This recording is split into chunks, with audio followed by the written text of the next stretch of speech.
అసెంబ్లీలో రేపటి నుంచి ఆర్టిఫిషియల్ ఇంటెలిజెన్స్ ఆధారిత అటెండెన్స్ అమల్లోకి రాబోతోంది. సభ్యులు తమ స్థానాల్లో కూర్చుంటేనే హాజరు నమోదవుతున్నట్లుగా తెలుస్తుంది. పార్లమెంట్లోనూ ఈ విధానం అమల్లోకి రాబోతుందని స్పీకర్ అయ్యన్న పాత్రుడు చెప్పారు. అసెంబ్లీ బడ్జెట్ సమావేశాల తొలి రోజు మీడియాతో చిట్ చాట్ చేశారు ఆయన.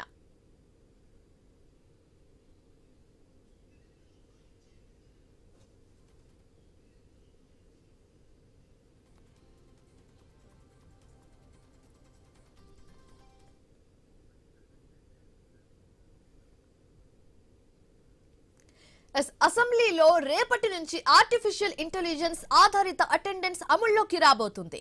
సభ్యులు తమ స్థానాల్లో కూర్చుంటేనే హాజరు నమోదవుతుంది. పార్లమెంట్లోనూ ఈ విధానం అమల్లోకి రాబోతుందని స్పీకర్ అయ్యన్న పాత్రుడు చెప్పారు. అసెంబ్లీ బడ్జెట్ సమావేశాల తొలి రోజు మీడియాతో చిట్ చాట్ చేశారు ఆయన.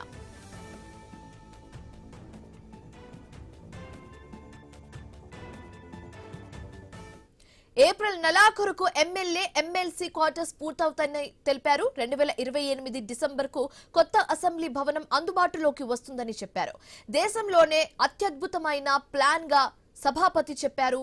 నియోజకవర్గాల పునర్విభజనను దృష్టిలో పెట్టుకుని 300 పైగా సిట్టింగ్ కెపాసిటీతో కొత్త అసెంబ్లీ ఉంటుందని స్పీకర్ అయ్యన్న పాత్రుడు తెలిపారు. ఈసారి ప్రజాప్రతినిధుల సాంస్కృతిక కార్యక్రమాలు అమరావతి పరేడ్ గ్రౌండ్స్ లో నిర్వహిస్తామని చెప్పారు.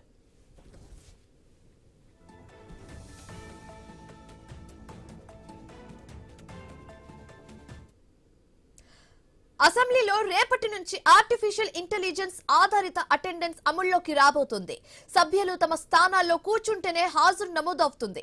పార్లమెంట్లోనూ ఈ విధానం అమల్లోకి రాబోతుందని స్పీకర్ అయ్యన్న పాత్రుడు చెప్పారు. అసెంబ్లీ బడ్జెట్ సమావేశాల తొలి రోజు మీడియాతో ఆయన చిట్ చాట్ చేశారు. ఇదే అంశానికి సంబంధించి మరింత తాజా సమాచారం మా కరెస్పాండెంట్ హరీష్ ఫోన్ ఇన్ ద్వారా అందిస్తారు.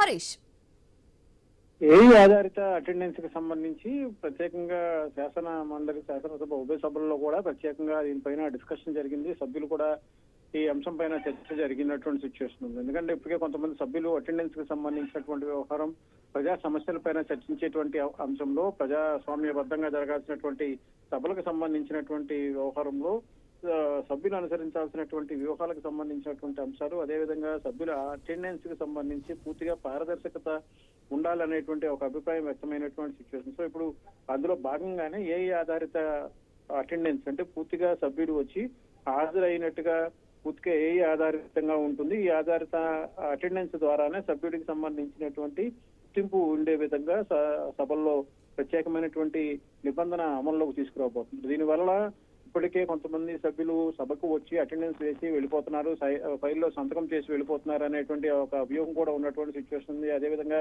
వైసీపీ నుంచి కూడా శాసన సభ్యులు సభకు హాజరు కానటువంటి సిచ్యువేషన్. సో ఇలాంటి వాటన్నిటికీ చెక్ పెట్టే విధంగా భవిష్యత్తులో సభ్యులకు సంబంధించినటువంటి పనితీరు, వారికి సంబంధించినటువంటి క్రమశిక్షణకు సంబంధించినటువంటి వ్యవహారంలో సభలను గౌరవించే దిశగా, సభల పరిచయ పట్ల బాధ్యతగా ఉండటం ద్వారా ప్రజా సమస్యలకు సంబంధించినటువంటి అంశాల చర్చ జరుగుతున్నటువంటి సమయంలో సభ్యుడు పూర్తిగా సభలో ఉండే విధంగా పూర్తిగా ఏఐ ఆధారితంగా టెక్నాలజీని ఉపయోగించుకుని ఈ అటెండెన్స్ విధానాన్ని అమలు చేసేటువంటి సిచ్యువేషన్ కనిపిస్తుంది. అందులో భాగంగానే స్పీకర్ నిర్ణయం తీసుకున్నట్లుగా చెబుతున్నారు. ఈ విధానాన్ని అమలు చేసేటువంటి క్రమంలో భాగంగానే ప్రత్యేకమైనటువంటి ప్రణాళిక కూడా రూపొందించేటువంటి దిశగా అడుగులు వేస్తున్నట్లుగా కూడా స్పీకర్ వెల్లడించినటువంటి సిచ్యువేషన్. Right, thanks for